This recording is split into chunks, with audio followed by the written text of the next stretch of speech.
Hello दोस्तों, कैसे हो आप लोग। आई होप आप सभी अच्छे होंगे।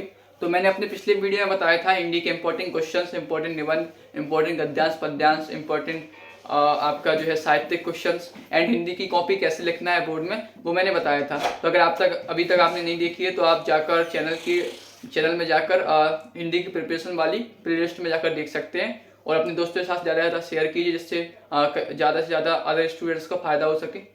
अगर मैं बात करूं आज के इस वीडियो की तो वो है आपका टाइम मैनेजमेंट पर, कि क्योंकि अगर मैं टाइम मैनेजमेंट की बात करूं तो हर एग्जाम का, चाहे यूपी बोर्ड का एग्जाम है या कोई भी एग्जाम हो, वो जो है बहुत इंपॉर्टेंट पहलू होता है। ठीक है, तो आज मैं बताने वाला हूँ कि किस तरीके से टाइम मैनेजमेंट करना है, आपको पूरे 3 घंटे में कैसे पेपर सॉल्व करना है, सारे क्वेश्चन अटेम्प्ट करना है। ठीक है, इसके अलावा तो अगर मैं बात करूँ टाइम मैनेजमेंट की तो सबसे इंपॉर्टेंट जो उसमें पहलू होता है वो होता है, सबसे इंपॉर्टेंट चीज होती है वो है घड़ी। ठीक है, वॉच। तो आप जो है हिंदी का एग्जाम हो या और कोई भी एग्जाम हो अदर सब्जेक्ट्स के, आपको घड़ी पहन के जरूर जाना है। स्मार्ट वॉच नहीं, सिंपल वॉच। क्योंकि घड़ी से आपको यह है कि आप मतलब हर क्वेश्चन के बाद देख सकेंगे कि आप ऑन टाइम है कि नहीं है, कि आप एक क्वेश्चन पीछे हैं या 2 क्वेश्चन पीछे हैं। तो आपको पता चलता रहेगा कि मुझे अगले 1 घंटे में कैसे लिखना है, स्पीड बढ़ानी है, कि किस टाइप से टाइम मैनेज करना है। तो घड़ी बहुत इंपॉर्टेंट है। ठीक है, जिससे आपको मतलब हर क्वेश्चन के बाद पता लगता रहेगा कि मैं ऑन टाइम हूँ कि नहीं हूँ। इसके अलावा कई बार हम ऐसा सोचते हैं कि हम एग्जामिनर से टाइम पूछ लेंगे, तो आप पूछ सकते हैं, लेकिन उसमें मतलब ये है कि मैक्सिमम आप 2-3 बार पूछ सकते हो। ठीक है, तो मतलब आपको हर क्वेश्चन के बाद नहीं पूछ सकते टाइम, तो इसलिए बेटर ये है कि आप हमेशा घड़ी पहन के जाइए, सिंपल वाली। ठीक है, जो कि बहुत इंपॉर्टेंट है। इसके बाद अगर मैं बात करूं कि कैसे करना है टाइम मैनेजमेंट हिंदी की, तो सबसे पहले जो है आपका जो है आपको पेपर पढ़ना है 5 मिनट में। ठीक है, तो आपको 5 मिनट में पूरा पेपर देख लेना है कि कोई ऐसा क्वेश्चन आया क्या जो हमने नहीं पढ़ा। ठीक है, कौन कौन सा निबंध आए हैं, कौन कौन से गद्यांश पद्यांश आए हैं, जो हमें एक एक्साइटमेंट रहती है किस टाइप का आया है। तो आपको पूरा पेपर पढ़ना है 5 मिनट में। ठीक है, मैक्सिमम 5 मिनट में। इसके बाद जो पहला और दूसरा क्वेश्चन है वो है साहित्यिक प्रश्न का, जिसमें गद्य पद्य के होते हैं, 10 MCQ होते हैं। तो आपको जो 10 MCQ है ये आपको 10 मिनट में करने हैं। ठीक है, अगर देखें तो पर एमसीक्यू पर 1 MCQ पर मिनट। ठीक है, तो बेसिकली कई सारे MCQ ऐसे होंगे जो आपको मतलब अब बहुत जल्दी बन जाएंगे, देखते ही आपको आंसर पता होगा। ठीक है, तो आप जो है 20-30 सेकंड के अंदर ही कर लेंगे। और कई ऐसे होंगे जिसमें आपको 2-3 मिनट थोड़ा सोचना पड़ेगा। ठीक है, तो ऑन एंड एवरेज आपको 10 मिनट में ये करना है। ठीक है, इसके बाद आपको ये तीसरा जो क्वेश्चन है जो गद्यांश और उस पर आधारित प्रश्न, तो ये आपको ये 10 मिनट में करना है। इसमें बेसिकली आपके 5 क्वेश्चन होते हैं। ठीक है, तो आपको ये 10 मिनट में कंप्लीट करना है। इसके अलावा बात करूं मैं चौथे क्वेश्चन की, तो वो है पद्यांश और उस पर आधारित प्रश्न। ये इसमें भी सेम टू सेम आपकी 5 क्वेश्चन होती हैं 2 नंबर की, जिसमें से 4 क्वेश्चन आपके जो मतलब छोटे छोटे होते हैं 1-2 लाइन के, और 1 क्वेश्चन आपका होता है व्याख्या वाला, इसमें आपको 4 से 5 लाइन लिखना है। तो ऑन एंड एवरेज आपको 1 पेज लिखना होता है, तो इसमें आपको 10 मिनट में आपको ये सॉल्व करना है। ठीक है, इसके बाद मैं बात करूं अगले क्वेश्चन की, जो है आपका 5वां क्वेश्चन साहित्यिक परिचय। इसमें गद्य और पद्य दोनों मिला के आपको 30 मिनट देना है। ठीक है, यानी आधे घंटे में आपको दोनों जीवन परिचय, 2 साहित्यिक परिचय खत्म करने हैं। ठीक है, तो अगर हम पर साहित्यिक परिचय देखेंगे तो 15 + 15 यानी एक साहित्यिक परिचय में आपको 15 मिनट देना है। तो इस 15 मिनट में आपको जो है बॉक्स बनाना है, साहित्यिक परिचय लिखना है, थ्योरी, और जो आपको रचना वगैरह लिखना है।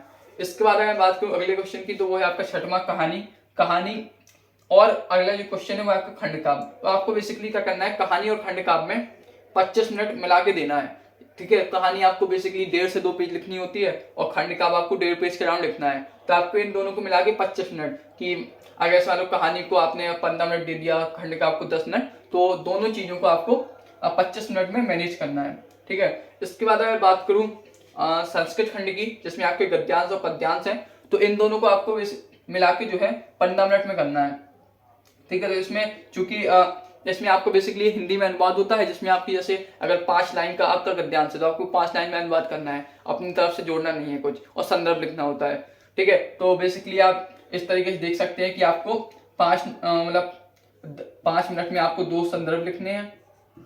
ठीक है, दोनों गद्यांश। ठीक है, और 5 मिनट में हिंदी अनुवाद करना है गद्यांश का, और अगले 5 मिनट में अब पद्यांश का व्याख्या करनी है। ठीक है, तो बेसिकली अगर मैं कहूं तो आपको जो है दोनों संदर्भ 5 मिनट में लिखने हैं और अगले 10 मिनट में उनकी व्याख्या लिखनी है गद्यांश और पद्यांश की। ठीक है, इसके बाद अगर बात करूं अगला जो है वो है आपका व्याकरण, 9वां 10वां 11वां क्वेश्चन, जिसमें आपके 3 टाइप होते हैं, मुहावरे, आपस गद्यांश जिस पर नया जुड़ा है, और MCQ। तो इन तीनों को आपको 15 मिनट में करना है। ठीक है, तो जैसे एमसीक्यू वगैरह है तो इसमें और मुहावरे तो इसमें उतना टाइम नहीं लगता, क्योंकि आपको बेसिकली एक वर्ड लिखना है। ठीक है, एमसीक्यू है तो आपको उतना टाइम नहीं लगता है, तो ये आप जो है 5 से 7 मिनट में कर सकते हो। और बाकी आपको जो है 7 से 8 मिनट आपको देना है आपके गद्यांश में, जिसमें आपके 3 क्वेश्चन होते हैं और आपको गद्यांश से छाट के लिखने हैं। तो इसमें आप मतलब इस तरीके से कर सकते हो कि 8 मिनट आपको गद्यांश को देना है और 7 मिनट बाकी एमसीक्यू और मुहावरे को देना है। ठीक है, इसमें आपको ज़्यादा लिखना नहीं पड़ता, एमसीक्यू टाइप में है। और इसके बाद मैं बात करूँ अगले क्वेश्चन की, तो वो है 12वां क्वेश्चन रस छंद अलंकार। तो इसमें आपको 15 मिनट देने हैं, 5 मिनट ईच, 5 मिनट रस को, 5 मिनट छंद को, 5 मिनट अलंकार को। इसमें बेसिकली आपको आगे से एक पेज लिखना है, उदाहरण, परिभाषा, स्पष्टीकरण। इसके बाद अगर बात करूँ तो वो है आपका 13वां क्वेश्चन, वो है पत्र लेखन। इसमें आपको 10 मिनट देना है, जिसमें आपको बेसिकली एक पेज लिखना है, फॉर्मेट का ध्यान रखना। इसके बाद जो लास्ट क्वेश्चन है वो है निबंध, जो कि आपका सबसे बड़ा क्वेश्चन होता है 9 नंबर का, नंबर के हिसाब से भी और पेजों के हिसाब से भी थ्योरिकल, जिसमें आपको बेसिकली 3.5-4 पेज का राउंड लिखना होता है। तो इसको आपको देना है 25 मिनट। तो अगर आप पूरा ये टाइम जोड़ेंगे तो ये आपका होता है 170 मिनट। ठीक है, अगर घंटे में लिखूं मैं तो आपका ये हो गया 2 घंटे 50 मिनट। और हमें जो एग्जाम में टाइम मिलता है वो मिलता है 3 घंटे 15 मिनट। ठीक है, अब बेसिकली चूंकि हम ये सब करते हैं तो इसमें हम बीच में बी कॉपी भी लेंगे। ठीक है, और हर पेज में आपको लाइन भी खींचनी है एक साइड। ठीक है, और भी कई चीजें हैं। ठीक है, और थोड़ी बहुत मतलब तो आप मतलब 5 मिनट इसमें ऐसा है कि बोनस ले सकते हो, तो प्लस 5 मिनट, तो यानी कि आपका ये 175 मिनट में पूरा पेपर होगा। 5 मिनट बोनस, जैसे अगर कोई क्वेश्चन मान लो थोड़ी सी पीछे हो गया या जैसे कोई क्वेश्चन नहीं बन रहा तो उसमें आपने 2-3 मिनट थोड़ा एक्स्ट्रा सोच लिया। ठीक है, कोई एमसीक्यू नहीं बन रहा, ठीक है, या कोई साहित्य प्रश्न नहीं बन रहा, गद्यांश में कोई एक क्वेश्चन नहीं बन रहा, तो उसके लिए आप जो है सोचने में थोड़ा टाइम चला जाता, तो आप 5 मिनट ऐसा बोनस ले सकते हो। तो ये आपका हो गया 175 मिनट।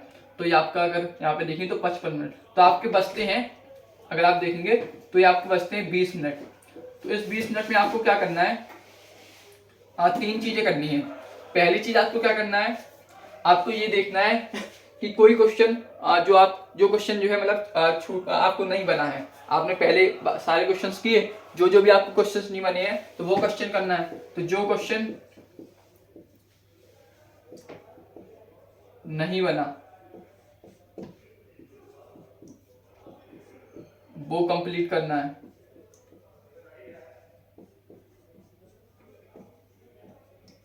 ठीक है, ये आपको बेसिकली करना है जब आपको पूरा पेपर हो जाए, और लास्ट के 20 मिनट में, 15 से 20 मिनट। दूसरा फिर इसके बाद आपको क्या करना है, रीचेक करना है कॉपी को कि इसके अलावा और कोई क्वेश्चन तो नहीं है जो हमने जल्दबाजी में छोड़ दिया हो।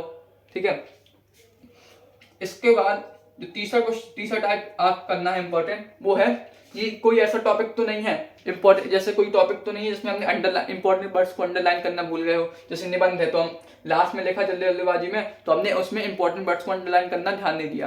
ठीक है, तो तीसरे में अगर कोई टॉपिक है तो उसमें इंपॉर्टेंट, जिसमें इंपॉर्टेंट वर्ड्स को अंडरलाइन नहीं किया वो करना।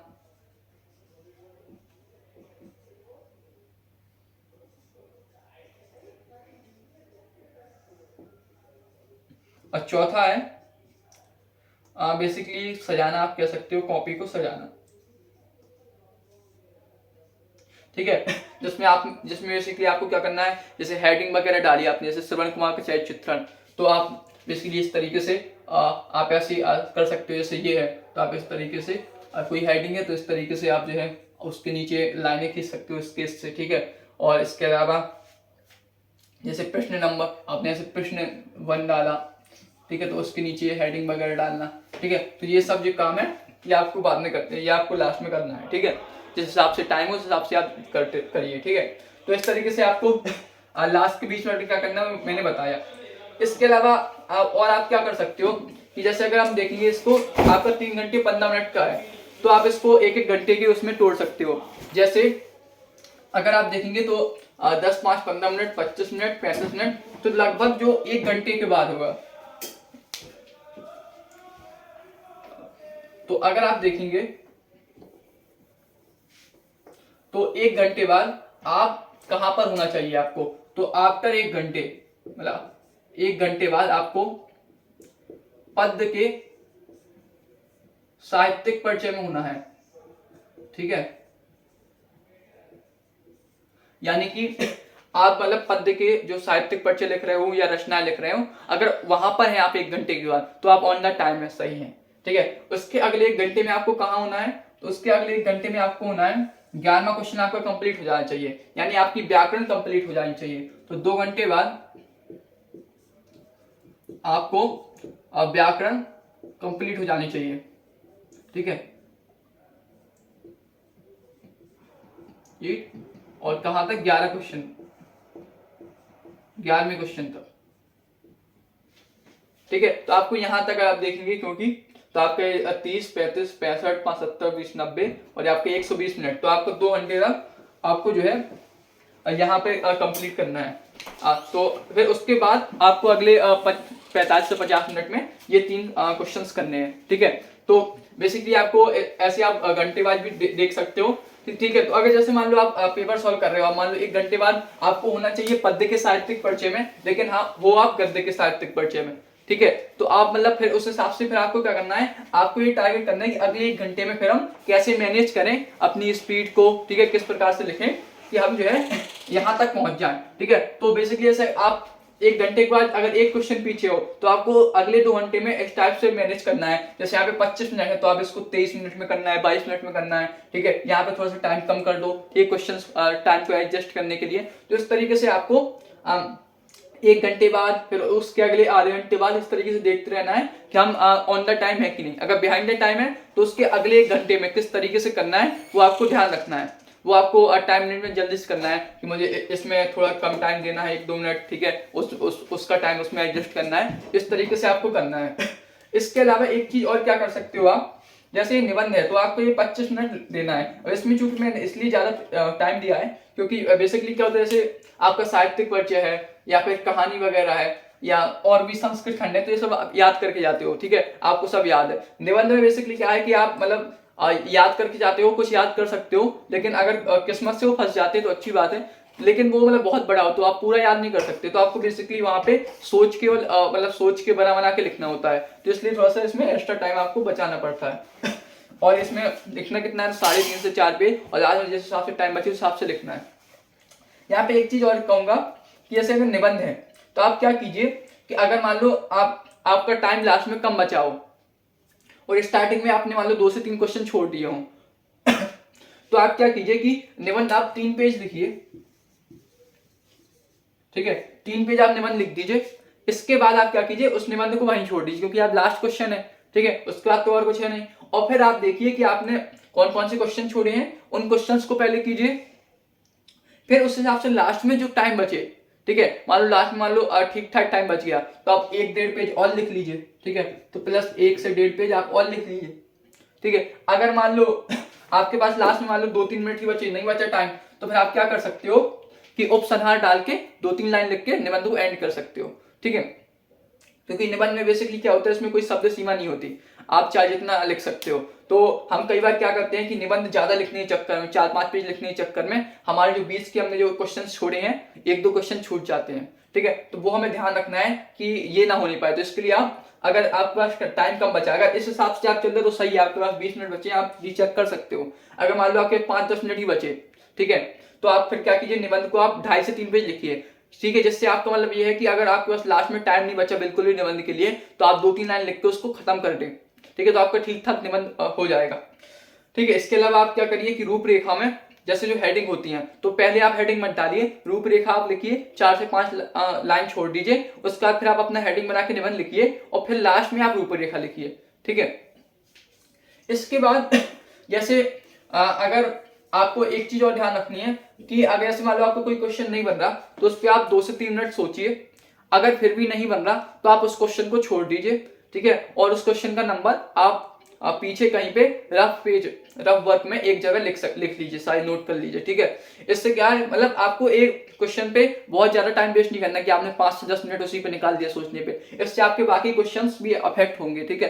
तो आप 2 से 3 मिनट किसी क्वेश्चन पे सोचिए, अगर नहीं आ रहा आंसर तो आप उसके लिए जगह छोड़ दीजिए वहीं पे, ठीक है। जैसे अगर मान लो गद्यांश है तो गद्यांश का कोई क्वेश्चन नहीं बन रहा 1-2 नंबर का, तो उसके लिए 2 से 3 लाइन छोड़ दीजिए, ठीक है।